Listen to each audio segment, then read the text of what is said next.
Hello ವೀಕ್ಷಕರೇ, ಎಲ್ರಿಗೂ ನಮಸ್ಕಾರ. ಇವತ್ತಿನ ವಿಡಿಯೋದಲ್ಲಿ ತುಂಬಾ ಗರಿಗರಿಯಾದ ರುಚಿಕರವಾದಂಥ ಶಂಕರಪೋಳಿನ ಮನೆಯಲ್ಲೇ ತುಂಬ ಸುಲಭವಾಗಿ ಹೇಗೆ ಮಾಡೋದು ಅಂತ ತೋರಿಸ್ತಾ ಇದ್ದೀನಿ. ತುಂಬ ಚೆನ್ನಾಗಿರುತ್ತೆ. ಬನ್ನಿ ಮಾಡೋದು ಹೇಗೆ ಅಂತ ಒಂದ್ಸಲ ನೋಡ್ಕೊಂಬರೋಣ. ಮೊದಲು ಇದಕ್ಕೆ ಬೇಕಾಗಿರುವಂಥ ಸಾಮಗ್ರಿಗಳು ಏನೇನಂತ ನೋಡ್ಕೊಳ್ಳೋಣ. ಮೊದಲನೇದಾಗಿ ಗೋಧಿ ಹಿಟ್ಟು, ಸಕ್ಕರೆ, ತುಪ್ಪ, ಏಲಕ್ಕಿ, ಹಾಲು ಮತ್ತು ರುಚಿಗೆ ತಕ್ಕಷ್ಟು ಉಪ್ಪು. ಬನ್ನಿ ಈ ಕೆಲವು ಸಾಮಗ್ರಿಗಳನ್ನು ಉಪಯೋಗಿಸಿ ರುಚಿಕರವಾದಂಥ ಶಂಕರಪೋಳಿ ಹೇಗೆ ಮಾಡೋದು ಅಂತ ನೋಡ್ಕೊಳ್ಳೋಣ. ಮೊದಲು ಒಂದು ಮಿಕ್ಸಿ ಜಾರ್ ತೊಗೊಂಡಿದ್ದೀನಿ. ಅದರಲ್ಲಿ ಈ ಬೌಲ್ನಿಂದ 3/4 ಬೌಲ್ನಷ್ಟು ಸಕ್ಕರೆಯನ್ನು ಅಳತೆ ಮಾಡಿ ಹಾಕೊತಾ ಇದ್ದೀನಿ. ನೀವು ಯಾವುದೇ ಕಪ್ ಅಥವಾ ಬೌಲ್ನಿಂದ ಅಳತೆ ಮಾಡಿದ್ರೂ ಕೂಡ 1 ಕಪ್ ಹಿಟ್ಟಿಗೆ ಅದೇ ಕಪ್ನಿಂದ 3/4 ಕಪ್ನಷ್ಟು ಸಕ್ಕರೆನ ಹಾಕೋಬೇಕು. ಈಗ ಇದನ್ನು ಸ್ಮೂತಾಗಿ ಪೌಡ್ರ್ ಮಾಡ್ಕೊಂಬರೋಣ.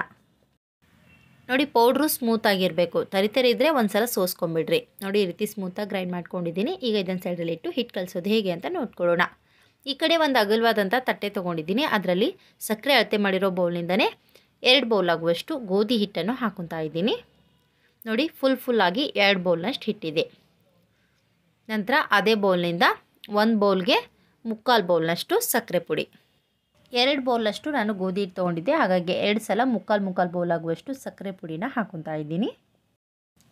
ನೀವು ಯಾವುದೇ ಕಪ್ನಿಂದ ಅಳತೆ ಮಾಡಿದ್ರೂ ಕೂಡ 1 ಕಪ್ ಗೋಧಿ ಹಿಟ್ಟು ತೊಗೊಂಡ್ರೆ ಅದೇ ಕಪ್ನಿಂದ 3/4 ಕಪ್ನಷ್ಟು ಸಕ್ಕರೆ ಪುಡಿಯನ್ನು ಹಾಕ್ಕೊಳ್ರಿ. ಆಗ ಕರೆಕ್ಟ್ ಆಗುತ್ತೆ. ಆಮೇಲೆ ಇದಕ್ಕೆ ನಾನು ಒಂದು ಸ್ವಲ್ಪ ಉಪ್ಪು ಹಾಕೊತಾ ಇದ್ದೀನಿ. ನಿಮ್ಮ ರುಚಿಗೆ ಎಷ್ಟು ಬೇಕೋ ಅಷ್ಟು ಹಾಕೋಬೋದು. ಆಮೇಲೆ ಒಂದು ಸ್ವಲ್ಪ ಏಲಕ್ಕಿ ಪುಡಿಯನ್ನು ಕೂಡ ಹಾಕೊತಾ ಇದ್ದೀನಿ. ಈಗ ಎಲ್ಲವನ್ನು ಒಂದು ಸಲ ನೀಟಾಗಿ ಕಲಿಸ್ಕೊಡೋಣ. ಉಪ್ಪೇನು ಜಾಸ್ತಿ ಹಾಕಕ್ಕೆ ಹೋಗ್ಬೇಡ್ರಿ, ಒಂದು ಸ್ವಲ್ಪ ಹಾಕ್ಕೊಳ್ರಿ, ಟೇಸ್ಟ್ ಚೆನ್ನಾಗಿರುತ್ತೆ. ನೋಡಿರಿ, ಗೋಧಿ ಹಿಟ್ಟು ಸಕ್ಕರೆ ಪುಡಿ ಎಲ್ಲೋ ಕೂಡ ನೀಟಾಗಿ ಮಿಕ್ಸ್ ಆಗಬೇಕು. ಆ ರೀತಿ ನೀಟಾಗಿ ಕಲಿಸ್ಕೊಳ್ರಿ. ನೋಡಿ, ಎಲ್ಲವನ್ನು ಈ ರೀತಿ ನೀಟಾಗಿ ಕಲಿಸಿದ್ಮೇಲೆ ಮಧ್ಯದಲ್ಲಿ ಒಂದು ಸ್ವಲ್ಪ ಈ ರೀತಿ ಗ್ಯಾಪ್ ಮಾಡಿಕೊಡ್ರಿ. ಈಗ ಇದರಲ್ಲಿ ತುಪ್ಪ ಹಾಕೋಬೇಕು. ತುಪ್ಪ ಹಾಗೆ ಹಾಕೋಬಾರ್ದು, ಸ್ವಲ್ಪ ಬಿಸಿ ಮಾಡಿ ಹಾಕೋಬೇಕು. ಹಾಗಾಗಿ ಒಲೆ ಮೇಲೆ ಒಂದು ಫ್ರೈ ಪ್ಯಾನ್ ಇಟ್ಟು ಅದಕ್ಕೆ ತುಪ್ಪ ಹಾಕೊತಾ ಇದ್ದೀನಿ.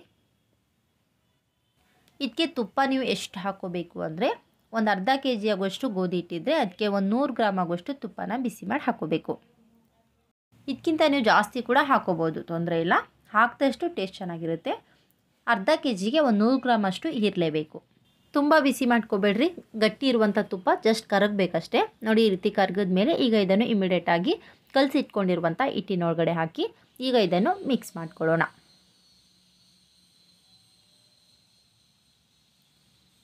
ನೋಡಿ, ಬಿಸಿ ಇರೋದ್ರಿಂದ ಸ್ಪೂನಿಂದ ಕಲಸಿ ಆಮೇಲೆ ಈ ರೀತಿ ಕೈಯಿಂದ ಕಲಿಸ್ಕೊತಾ ಇದ್ದೀನಿ. ಈ ರೀತಿ ಮಿಕ್ಸ್ ಮಾಡಿದ್ಮೇಲೆ ಈ ರೀತಿ ಉಂಡೆ ಮಾಡಿದ್ರೆ ಹಿಟ್ಟಿನಲ್ಲಿ ನಮಗೆ ಉಂಡೆ ಬರಬೇಕು. ಅಂದಾಗ ಹಿಟ್ಟಿಗೆ ತುಪ್ಪ ಕರೆಕ್ಟ್ ಆಗಿದೆ ಅಂತ ಅರ್ಥ. ಈ ರೀತಿ ಉಂಡೆ ಬರ್ತಾ ಇರಲಿಲ್ಲ ಅಂದರೆ ಇನ್ನೂ ಸ್ವಲ್ಪ ತುಪ್ಪನ ಹಾಕಿ ನೀವು ಕಲಿಸ್ಕೋಬೋದು. ನೋಡಿ, ಈ ರೀತಿ ನೀಟಾಗಿ ಮಿಕ್ಸ್ ಮಾಡಿದ್ಮೇಲೆ ಸ್ವಲ್ಪ ಹಾಲನ್ನು ಹಾಕಿ ಕಲಿಸ್ಕೊತಾ ಇದ್ದೀನಿ. ಹಾಲಿನ ಬದಲಿಗೆ ನೀವು ನಾರ್ಮಲ್ ತಣ್ಣೀರು ಕೂಡ ಉಪಯೋಗಿಸ್ಕೋಬೋದು, ತೊಂದರೆ ಇಲ್ಲ. ಬಿಸಿ ಹಾಲಲ್ಲ, ಅದು ಕಾಯಿಸಿ ತಣ್ಣಗಾಗಿರುವಂಥ ಹಾಲು. ಸ್ವಲ್ಪನೇ ಹಾಕಿ ಹಿಟ್ಟನ್ನು ಆದಷ್ಟು ಗಟ್ಟಿಯಾಗಿ ಕಲಸಿಟ್ಕೊಳ್ರಿ.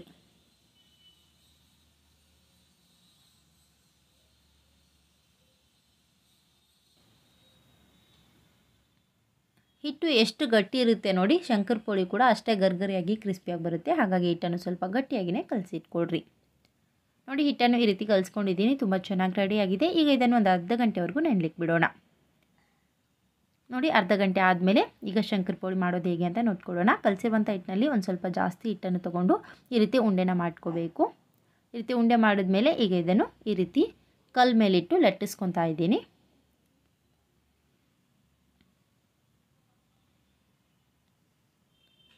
ನಾವು ಚಪಾತಿ ಥರ ಸ್ವಲ್ಪ ದಪ್ಪದಾಗಿ ಲಟ್ಟಿಸ್ಕೋಬೇಕು.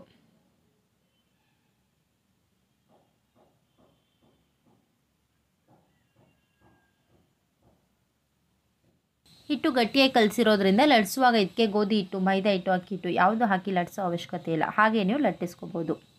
ನೋಡಿ, ಈ ರೀತಿ ಲಟ್ಟಿಸ್ಕೊಂಡಿದ್ದೀನಿ. ಚೆನ್ನಾಗಿ ರೆಡಿಯಾಗಿದೆ. ಈ ರೀತಿ ದಪ್ಪಗಿರಬೇಕು. ಈಗ ಇದನ್ನು ಕಟ್ ಮಾಡೋದು ಹೇಗೆ ಅಂತ ನೋಡ್ಕೊಳ್ಳೋಣ. ಮೊದಲು ಎಡ್ಜಸ್ಸನ್ನು ಈ ರೀತಿ ಕಟ್ ಮಾಡಿಕೊಳ್ರಿ. ಈ ರೀತಿ ಎಡ್ಜಸ್ಸನ್ನು ಕಟ್ ಮಾಡಿ ನಾನು ಸ್ಕ್ವೇರ್ ಶೇಪಲ್ಲಿ ರೆಡಿ ಮಾಡ್ಕೊಂಡಿದ್ದೀನಿ. ಆಮೇಲೆ ಈ ರೀತಿ ಚಿಕ್ಕ ಚಿಕ್ಕ ಪೀಸಲ್ಲಿ ಕಟ್ ಮಾಡ್ಕೊಳ್ಳೋಣ.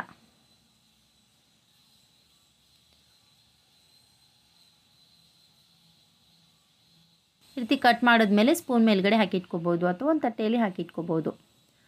ಈ ರೀತಿ ನೀವು ಒಂದೇ ಸಲಕ್ಕೆ ರೆಡಿ ಮಾಡಿ ಇಟ್ಕೊಂಡ್ಬಿಟ್ರೆ ಎಣ್ಣೆಯಲ್ಲಿ ಆದಷ್ಟು ಬೇಗನೆ ಫ್ರೈ ಮಾಡಲಿಕ್ಕೆ ಅನುಕೂಲ ಆಗುತ್ತೆ. ನೋಡಿ, ಫ್ರೈ ಮಾಡಲಿಕ್ಕೆ ಎಣ್ಣೆ ಬಿಸಿ ಮಾಡಲಿಕ್ಕೆ ಇಟ್ಕೊಂಡಿದ್ದೀನಿ. ಎಣ್ಣೆ ಬಿಸಿ ಆದಮೇಲೆ ಈ ರೀತಿ ನೀವು ಕೈಯಿಂದನಾದರೂ ಒಂದೊಂದಾಗಿ ಬಿಡ್ಬೋದು, ಅಥವಾ ಈ ರೀತಿ ತಟ್ಟೆಯಲ್ಲಿ ಹಾಕಿ ಇಟ್ಕೊಂಡಿರೋದನ್ನು ಕೂಡ ಒಟ್ಟೊಟ್ಟಿಗೆ ಬಿಡ್ಬೋದು, ತೊಂದರೆ ಇಲ್ಲ. ಈ ರೀತಿ ಒಟ್ಟಿಗೆ ಹಾಕಿದ್ರೂ ಕೂಡ ಫ್ರೈ ಮಾಡಿದ್ಮೇಲೆ ಒಂದೊಂದಾಗಿ ಎಲ್ಲವೂ ಕೂಡ ಸಪ್ರೇಟ್ ಆಗುತ್ತೆ. ಎಣ್ಣೆಯಲ್ಲಿ ಬಿಟ್ಟು ಕೂಡಲೇ ಇಮಿಡಿಯೇಟಾಗಿ ತಿರುಗಿಸ್ಕೋಬಾರ್ದು. ಒಂದು ಕಡೆ ಫ್ರೈ ಆಗೋವರೆಗೂ ಬಿಟ್ಬಿಡಬೇಕು. ಒಂದು ಕಡೆ ನೀಟಾಗಿ ಫ್ರೈ ಆದಮೇಲೆ ಈ ರೀತಿ ತಿರುಗಿಸಿ ಎರಡು ಕಡೆಗೂ ನೀಟಾಗಿ ಫ್ರೈ ಮಾಡಿಕೊಡ್ರಿ. ಗ್ಯಾಸನ್ನು ನೀವು ಮೀಡಿಯಮ್ ಫ್ಲೇಮ್ನಲ್ಲಿ ಇಟ್ಟು ಫ್ರೈ ಮಾಡಿಕೊಂಡ್ರೆ ಎಷ್ಟೇ ದಿನ ಇಟ್ಟು ಕೂಡ ಶಂಕರ್ ಪೋಳಿ ಗರ್ಗರಿಯಾಗಿ ಕ್ರಿಸ್ಪಿಯಾಗಿರುತ್ತೆ, ಸಾಫ್ಟ್ ಆಗೋದಿಲ್ಲ. ಇನ್ನೊಂದು, ಎಣ್ಣೆಲಿದ್ದಾಗ ಶಂಕರ್ ಪೋಳಿ ಸಾಫ್ಟೇ ಅನಿಸುತ್ತೆ, ಹೊರಗಡೆ ತೆಗೆದ ಮೇಲೇ ಗರ್ಗರಿ ಆಗುತ್ತೆ. ಹಾಗಾಗಿ ಇನ್ನೂ ಫ್ರೈ ಆಗಿಲ್ಲ ಅಂತ ತುಂಬ ಹೊತ್ತು ಬಿಟ್ಬಿಟ್ರೆ ಸೀದೋಗ್ಬಿಡುತ್ತೆ. ಹಾಗಾಗಿ ಈ ರೀತಿ ಕಲರ್ ಚೇಂಜ್ ಆದಮೇಲೆ ಇಮಿಡಿಯೇಟಾಗಿ ತೆಗೆದು ಟಿಶ್ಯೂ ಪೇಪರ್ ಮೇಲೆ ಹಾಕ್ಕೊಡ್ರಿ. ತಣ್ಣಗಾದ್ಮೇಲೆ ತಾನಾಗೆ ಗರ್ಗರಿಯಾಗಿ ಕ್ರಿಸ್ಪಿಯಾಗಿ ರೆಡಿ ಆಗುತ್ತೆ. ಇದೇ ರೀತಿ ನಿಮಗೆ ಫ್ರೈ ಮಾಡಿ ಈ ರೀತಿ ಒಂದು ತಟ್ಟೆಯಲ್ಲಿ ಹಾಕಿ ಸ್ವಲ್ಪ ತಣ್ಣಗಾಗಿಟ್ಬಿಟ್ಟು ತಣ್ಣಗಾದ್ಮೇಲೆ ಈ ರೀತಿ ಗರ್ಗರಿಯಾಗಿ ಕ್ರಿಸ್ಪಿಯಾದಂಥ ಶಂಕರ್ ಪೋಳಿ ನಿಮಗೆ ಮನೆಯಲ್ಲೇ ರೆಡಿ ಆಗುತ್ತೆ. ನೋಡಿ, ತುಂಬ ಚೆನ್ನಾಗಿ ರೆಡಿಯಾಗಿವೆ. ಟೇಸ್ಟು ಕೂಡ ನಿಜವಾಗ್ಲೂ ತುಂಬ ಚೆನ್ನಾಗಿರುತ್ತೆ. ಒಂದ್ಸಲ ಟ್ರೈ ಮಾಡಿ ನೋಡಿರಿ, ನಿಮಗೂ ಕೂಡ ಯಾವ ರೀತಿ ಇರುತ್ತೆ ಅಂತ ಗೊತ್ತಾಗುತ್ತೆ. ನೋಡಿದ್ರಲ್ವಾ, ಗೋಧಿ ಹಿಟ್ಟನ್ನು ಉಪಯೋಗಿಸಿ ತುಂಬಾ ಗರ್ಗರಿಯಾದ ರುಚಿಕರವಾದಂಥ ಶಂಕರ್ ಪೋಳಿನ ತುಂಬ ಸುಲಭವಾಗಿ ಹೇಗೆ ಮಾಡೋದು ಅಂತ. ಈ ರೆಸಿಪಿ ಇಷ್ಟ ಆದರೆ ಪ್ಲೀಸ್ ಲೈಕ್ ಮಾಡಿರಿ ಮತ್ತು ಶೇರ್ ಮಾಡಿರಿ. ಧನ್ಯವಾದಗಳು.